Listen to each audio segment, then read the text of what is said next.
जय श्री राम सभी भक्तों को, जय माता की। फिर एक नई वीडियो के साथ आप सबके सामने हाजिर हो गए हैं। और आज की जो हमारी वीडियो है इसमें आप बताइए, जैसे कि पूर्णिमा का दिन जो है हनुमान जी का बहुत ही शुभ और मतलब जन्म का दिन माना जाता है। पूर्णिमा का बहुत बड़ा विधि विधान भी बताया जाता है बालाजी के साथ। तो आप कुछ ऐसा भोग बताइए जो पूर्णिमा पे विशेष तौर पर हनुमान जी के भगत लगा सके और उनसे उनको लाभ भी प्राप्त हो सके। तो हमारे साथ अंत तक बने रहिए, तभी आपको सारी वीडियो समझ में आती है। अगर वीडियो अच्छी लगती है तो लाइक करें, शेयर करें, कमेंट करें। और अगर आप हमारे चैनल पे पहली बार ही देख रहे हैं तो चैनल को भी ज़रूर सब्सक्राइब कर दें। साथ में बेल आइकन उसको प्रेस करें ताकि आने वाली हर एक वीडियो की नोटिफिकेशन सबसे पहले ही आपके फ़ोन में पहुंच जाए। चलिए शुरू करते हैं आज की वीडियो। जय श्री राम जी। जय श्री राम, जय श्री बालाजी महाराज। बाबा की असीम कृपा आपके परिवार पर सदैव बनी रहे और मेरी माता जगत जननी माँ भवानी अम्ब की कृपा आपके घर में अन्नपूर्णा रूप में वास करे। जय माता की। चलो बाबा को रजाने चलते हैं, किस प्रकार मनाना है अपने बाबा को और इस भोग से आपको क्या क्या लाभ होता है और कैसे कैसे। क्योंकि देखो, खाने का कोई भूखा नहीं होता, चाहे कोई देवी देवता हो, चाहे कोई इंसान हो या किसी भी प्रकार का कोई जीव भी हो, सभी आदर और भाव के भूखे होते हैं। आदर और भाव और सम्मान। हनुमान जी तो इस प्रकार के भाव के भी भूखे नहीं हैं, क्योंकि जब उनको भूख लगती है तो अशोक वाटिका की तरह वो अशोक वाटिका से फल तोड़ के भी खा जाते हैं, समझ गए। लेकिन बाबा को रझाने के लिए एक भक्त की अंदर की आस्था जो है बहुत ही गूढ़ होनी चाहिए। आज मैं आपको बताऊंगा, ये भक्तों के ही क्वेश्चन है। जिन अगर आपके भी कोई ऐसे ऐसे क्वेश्चन होते हैं तो आप कमेंट कीजिए। हम कमेंट में जब पढ़ते हैं तो कहीं ना कहीं हमारे माइंड में उसी समय उसी पर वीडियो बनाने की एक मार्गदर्शन मिल जाता है। तो क्या है, एक भक्त ने क्वेश्चन किया, क्या पूर्णिमा पे कोई ऐसा विशेष भोग बताइए जो हम अपने बाबा को खिला सके और उस भोग का महत्व भी बताइए, ताकि हमें बाबा उस भोग को लगाने से हमें किस प्रकार का सुख का अनुभव हो सकता है। मैं आज आपको बताऊंगा अग्यारी पे भोग किस प्रकार से देना है आपने पूर्णिमा पर। अगर इस प्रकार का भोग आप अग्यारी पर देते हो, यकीन मानिए बाबा की कृपा आपके ऊपर वैसे तो है ही। चाहे ये अगर इस चैनल को भी आप लगातार फॉलो कर रहे हो, सुन रहे हो, तो ये उसकी कृपा का ही माध्यम है।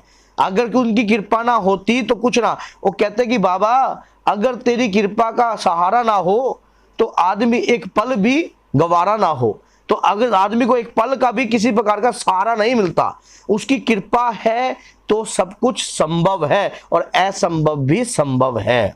तो आज मैं आपको बताना हूं कि आपने क्या है, हर पूर्णिमा पर आपने मीठे रोट बनाने हैं।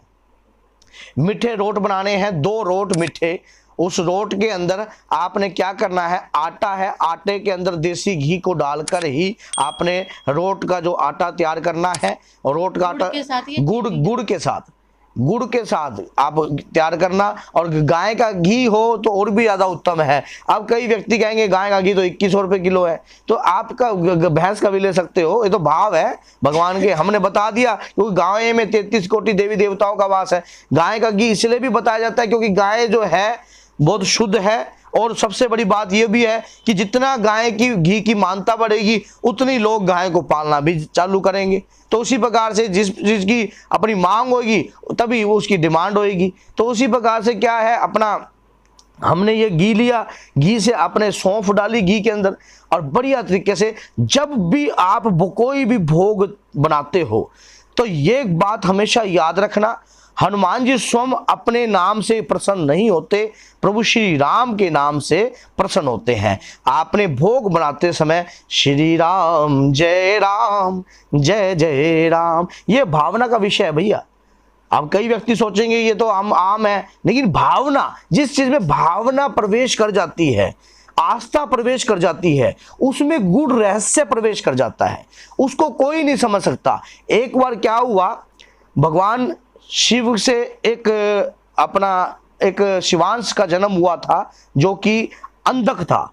जो एक बारी माता गौरी ने उनकी आंखों पर अपना हाथ रख दिया और हाथ रखने से सारी सृष्टि में अंधकार आ गया। तो उनका पसीने से एक अंधक नाम का जो था शिवांश पैदा हुआ, क्योंकि शिव का अंश ही हो गया। तो वो क्या था, उसने जब एक बार उसका युद्ध हुआ नंदी के साथ, तो वो कहता है कि मैं तो शिवांश हूं, मैं शिवांश हूं, तू मुझे क्या हराएगा, तू तो बैल बुद्धि है। तो नंदी महाराज ने कहा कि मैं बैल बुद्धि सही, पर मेरी माँ के बारे में अगर कोई गलत दृष्टि से देखेगा, तो जो शिवांश था वो माता पार्वती के बारे में गलत तरीके की नजरों से देख रहा था। तो नंदी महाराज ने क्या कहा कि मैं तो चाहे बैल बुद्धि हूं, लेकिन मेरी माँ के बारे में अगर कोई गलत सोचेगा तो उसे मैं तनिक भी माफ नहीं करूंगा। तो तुरंत जाकर सिर मारा और वो कई दूर जाकर पड़ा। और उन्होंने कहा इतना एक बैल में इतना, एक सामान्य से बैल में इतना बल, वो बैल का बल नहीं था, वो उसकी भक्ति की शक्ति थी।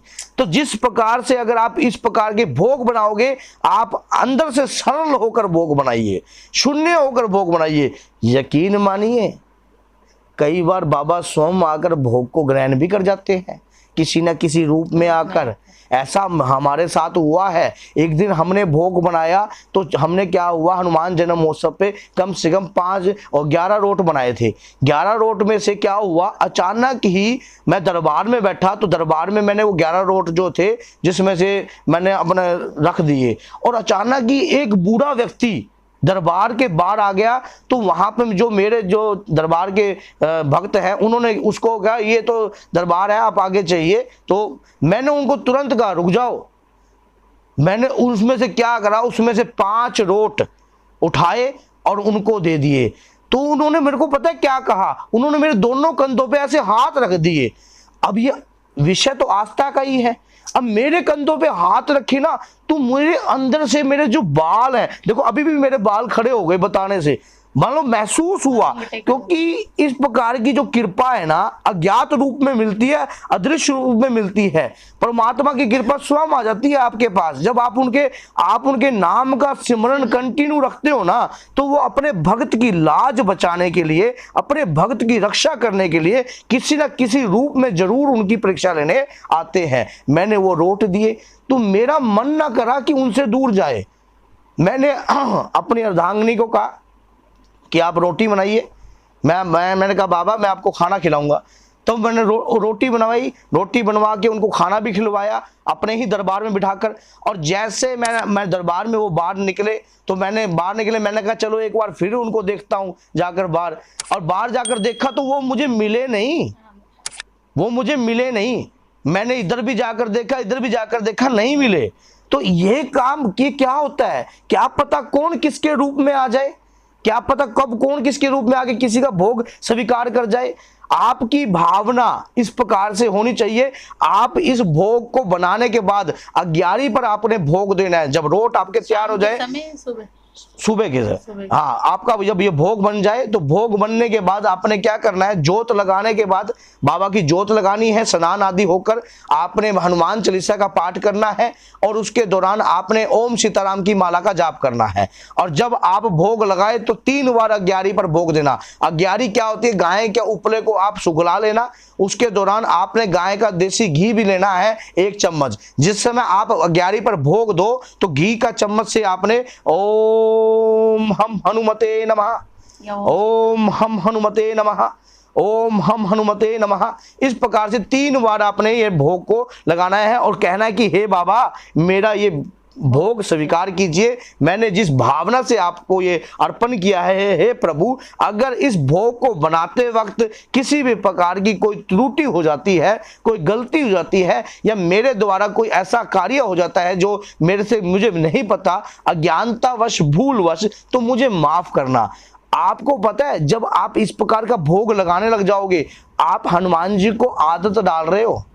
और जब आपका ये भोग लगने लग जाएगा, तो हनुमान जी स्वयं हर पूर्णिमा आपका भोग ग्रहण करने के लिए आ जाएंगे, किसी न किसी के रूप में। आपने तिल तुल लगाकर बढ़िया तरीके से भोग लगाना, अच्छा तेज मीठा करना गुड़ का, उसका सेवन बनाना।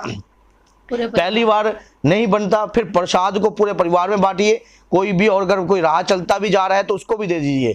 और किसी न किसी रूप में अगर कोई आता है, अगर स्टेशन किनारे, अगर आप ज़्यादा 11 रोट भी बना सकते हो, स्टेशन किनारे चले जाइए या कहीं भी ऐसे बस्ती में चले जाइए, वहाँ भी जाकर बांट दीजिए। प्रभु किसी न किसी रूप में आकर आपके भोग को स्वीकार जरूर करेंगे। सिर्फ ये तो आपकी आस्था की भावना है। मानो तो सब कुछ है, ना मानो तो कुछ भी नहीं। तो यही मैंने आपको बताया। और ऐसे भगत जो कंटिन्यू भोग लगा रहे हैं, प्रभु की कृपा उनके ऊपर अपरंपार हमेशा ही रहती है, हर वक्त रहती है। अपने भक्त के लिए स्वयं प्रभु किसी न किसी रूप में आते ही रहते हैं उनकी रक्षा करने के लिए, क्योंकि उनके नाम का जो सिमरन आप कर रहे हो कंटिन्यू, ये उसकी ताकत है, ये भक्ति की शक्ति है भैया। इस भोग को लगाइए, ये बहुत ही बढ़िया भोग है। इस भोग से हमने स्वयं प्राप्त किया है, तो आप भी प्राप्त कीजिए। तो बोलिए जय सीताराम, जय श्री बालाजी महाराज, जय माता।